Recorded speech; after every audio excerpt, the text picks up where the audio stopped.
اس میں تو میں تو یہ کہوں گا کہ یہ جو 90 کروڑ کا الزام لگا ہے یہ سابق پارلیمنٹیرین رہ چکے ہیں اور رانا ثناء اللہ صاحب الزام لگا رہے ہیں. ہم اپوزیشن کی باتیں کرتے ہیں وہ تو ٹھیک ہے, انہوں نے پرسوں کل جلسہ کیا کھاڑیاں میں, ان کے خلاف پرچہ دے دیا کہ اتنا بڑا جلسہ کیوں کر لیا. ہاں, اگر حکومت نہیں کر سکی, چاہے وہ اس میں اسپیکر صاحب کا ہی اپنا حلقہ تھا, شہباز شریف صاحب وہاں پہ جیتے تھے, اگر وہ اتنا بڑا جلسہ اپوزیشن نے وہاں پر کر لیا تو ان کے خلاف پرچے دیے جا سکتے ہیں. تو جو 90 کروڑ روپے خریداری کے الزام لگا سکتے ہیں وہ کون تھے, کیسے لیے, یہ کیا ان کے پاس شواہد ہیں, اس پر فوری طور پر متعلقہ اداروں نے, پرائم منسٹر آف پاکستان نے ایکشن کیوں نہیں لیا, یہ سوال جو ہے اٹھتا ہے. اب جواب دینا چاہیے پرائم منسٹر آف پاکستان کو, شہباز شریف صاحب کو, پارٹی کے صدر بھی ہیں, اور پھر دوسرا الیکشن کمیشن آف پاکستان کو فوری طور پر چیف الیکشن کمیشن پاکستان کو اس کا نوٹس لینا چاہیے. ادروائز کوئی بات کرے بھئی تم نے یہ بات کی تھی, اس کو نوٹس کر دیا جاتا تھا, کیوں الزامات نہیں عائد کیے جاتے. دیکھیں, اور دوسری بات یہ ہے کہ جو رانا ثناء اللہ صاحب اور جویل لطیف صاحب بات کر رہے ہیں, مجھے مسلم لیگ نون کے اہم کچھ رہنماؤں سے میری بات چیت ہوئی تو ان کا یہ خیال ہے, ان کا یہ دعویٰ ہے کہ ان کو باقاعدہ طور پہ لانچ کیا گیا ہے کہ آپ نے ایک بیانیہ بنانا ہے, کیونکہ جب وہ آئے اور کوشش کی گئی, نواز شریف صاحب 21 اکتوبر کو جب پاکستان آ رہے تھے, اس سے پہلے بھی میں بلکہ ان لوگوں سے ملا, تقریباً کوئی 30 سے زائد مسلم لیگ نون کے رہنما یہ بتا رہے تھے کہ prime minister of Pakistan Nawaz Sharif صاحب بنیں گے, اور جبکہ ہم ان سے کہہ رہے تھے کہ وہ کیسے بنیں گے, وہ تو شہباز شریف صاحب کی بات چیت چل رہی ہے. اور پھر خود جو ہے نواز شریف صاحب نے کچھ صحافیوں سے بات چیت کرتے ہوئے یہ بات اس میں زیر غور لائی گئی کہ ان کو اندازہ ہو گیا تھا, پہلے پتہ چل گیا تھا, اس طرح کی خبریں آ رہی ہیں. مطلب کہ یہ جو معاملہ, اور اس کے بعد انہوں نے یہ لانچ کیا کہ ایک بیانیہ بنایا جائے کہ کسی طریقے سے عوام میں جو مقبولیت ہے وہ حاصل کی جا سکے. اس میں نواز شریف صاحب ان ایکشن ہونا چاہ رہے تھے. بنیادی طور پر ہوتا کیا ہے, ہوتا یہ ہے کہ نواز شریف صاحب آتے ہیں, پہلے ووٹ کو عزت دو کا نعرہ لایا جاتا ہے, پھر سیاست اور ریاست میں کے معاملات میں دودھ اور دودھ, پانی کا نعرہ لگایا جاتا ہے, اور اس پارٹی کی ساکھ بھی تو متاثر ہو رہی ہے نا. دیکھیں, ہمیں ایک تحریک شروع کرنی چاہیے اس ملک میں. دیکھیں صاحب, میں وہ جملہ پورا کر لوں جس کی طرف میں آ رہا ہوں, کہ نواز شریف صاحب نے سیاست اور ریاست میں دودھ اور دودھ کا پانی کا نعرہ اس وقت لگایا جب ان کی خود سیاست دودھ اور پانی سے پانی کا پانی لگ ہو چکی تھی اور پانی ان کے سر سے گزر چکا تھا. اس وقت یہ ایک نعرہ لے کر آئے, کون سا, کہ ملک کو نواز دو. اگر وہ نعرہ درست تھا تو پھر کل جو بات کر رہے ہیں مسلم لیگ نون کے سینئر رہنما, سینئر عہدیدار رہنما اور وہ حکومت کا حصہ بھی ہیں, وہ اگر یہ دعویٰ کر رہے ہیں کہ نواز شریف صاحب کو پتا تھا کہ وہ پرائم منسٹر نہیں بن رہے اور وہ نہیں آنا چاہ رہے تھے, تو پھر عوام کے ساتھ جو دھوکہ کیا گیا کہ نواز شریف صاحب پرائم منسٹر آ رہے ہیں, اس کا ذمہ دار کون ہے؟ اس کا مطلب یہ ہے کہ مسلم لیگ نون کے اندر آوائی بک رہا ہے. مطلب کہ وہ کیا بات کر رہے ہیں کہ عوام کو دھوکے میں رکھا ہے. بات یہ ہے, سوری میں آپ کو ایگزامپل دوں, صاحب ایک ایگزامپل سن لیں. ایک میں مجھے واقعہ یاد آ گیا, نہیں واقعہ یاد آ گیا, میں آپ کو وہ سنانا چاہوں گا. میں نا چند دن پہلے مینٹل ہاسپٹل میں گیا, وہاں پر اس وقت محسن رضا نقوی صاحب تھے, تو وہاں پر گیا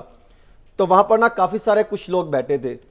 تو میں نے کچھ کے انٹرویو کرنے شروع کر دیے. وہ وزٹ کر رہے تھے کہ تاکہ اس کو بہتر کیا جا سکے. کچھ افراد تھے تو وہ ہنس بھی رہے تھے, رو بھی رہے تھے.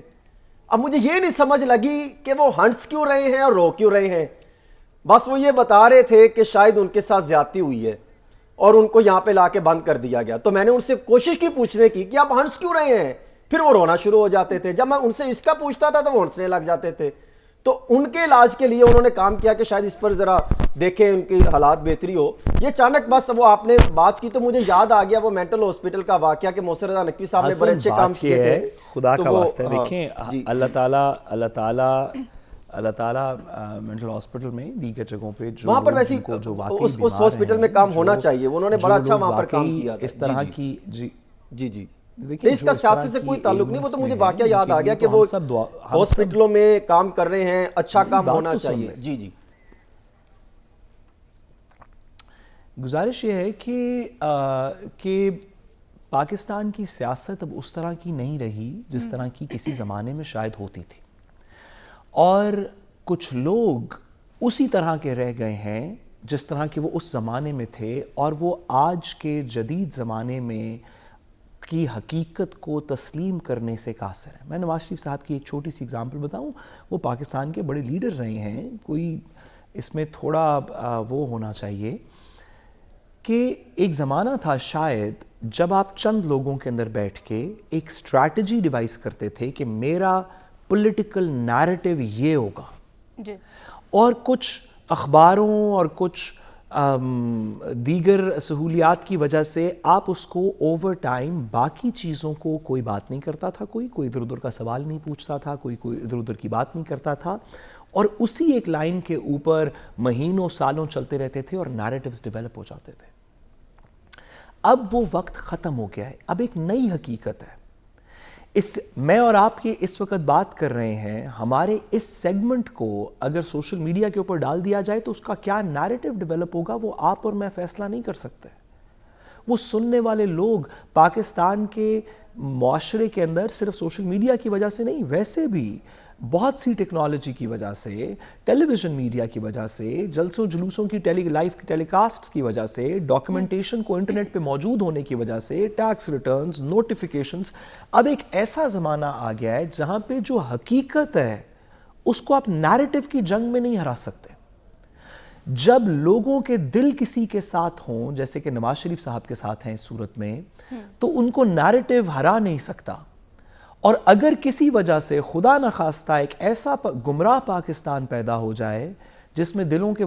میں یوتھ کے دلوں کے وزیر اعظم قائد محترم نواز شریف صاحب نہ ہوں, تو پھر بھی اس کو نیریٹو سے چینج نہیں کیا جا سکتا. اس نئی حقیقت کے اندر کچھ اور ٹولز ہوں گے, انگیجمنٹ کی کوئی اور میٹرکس ہوگی, لوگوں سے بات کرنے کا کوئی اور طور طریقہ ہوگا, کسی طریقے سے کوئی